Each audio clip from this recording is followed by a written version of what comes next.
Hey guys, my name is Tim Schmoyer and it's Tuesday, which means it's time to take a look at some of the online video news from last week and talk about the implications it has for us as video creators. And there's one story that I really want to drive home for you guys that I think is really important for all of us to think about. Now, at first you might think this is only for beauty and fashion channels, but it's way broader than that. I'll tell you why in just a second. But first of all, I want you to go down in the description text below this video and check out the link that I have there. It goes to an article at thinkwithgoogle.com and they put together an infographic about how makeup trends throughout the year. So it starts in January, a lot of searches related to dry skin makeup, and then Valentine's Day comes around. There's a lot of people searching for makeup and DIY tutorials around Valentine's Day. Skip down to April, you start getting into prom season, a lot of stuff related to eye color and dress color and getting a natural look. And then even further down in the summer, you get to May, June, July, and August. You're getting into wedding season. That's when people are looking for wedding hair and makeup tutorials. There's a lot of nail art searches, as well as waterproof mascara kind of peaks there in the summer. Kind of makes sense.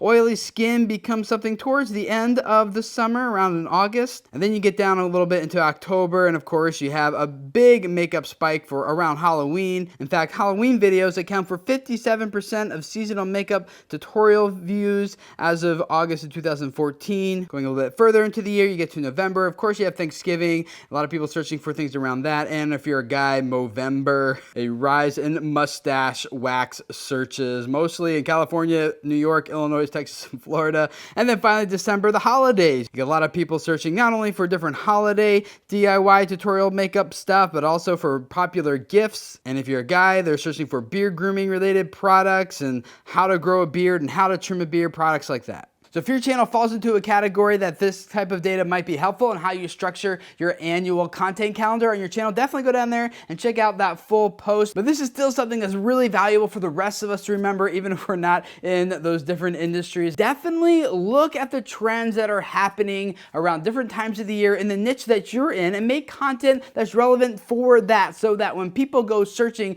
for new stuff related to your niche in your industry, that your videos are the ones coming up first. This type of research is actually very easy to do. Just go to google.com/trends. And let's say you have a cooking channel. Maybe you want to find out, hey, when are hot dogs a big thing that people are talking about and searching for online? Well, just type in hot dogs and you'll see that around July is a big peak for hot dogs. Or when are people most likely to be searching for turkey? Type that in there and you get those same results too. Just look at the peaks and the valleys and develop a content calendar for your channel based on what you find there. And then I recommend timing your content to come out several weeks before that search term really hits its peak. So if you're doing hot dogs, might want to release that maybe in the middle of June, beginning of June, so that your subscribers can give that video as much watch time as possible to help it rank well in search results. And so you catch that search peak kind of at the bottom of the bell curve rather than trying to time it right at the top. Like you want to be there right when the searches start, not when they're kind of like on the way down. And the nice thing about doing seasonal content like this is that every year when that new season comes around, like your video has a chance to perform well again, like every Halloween season or every Christmas season or Thanksgiving season or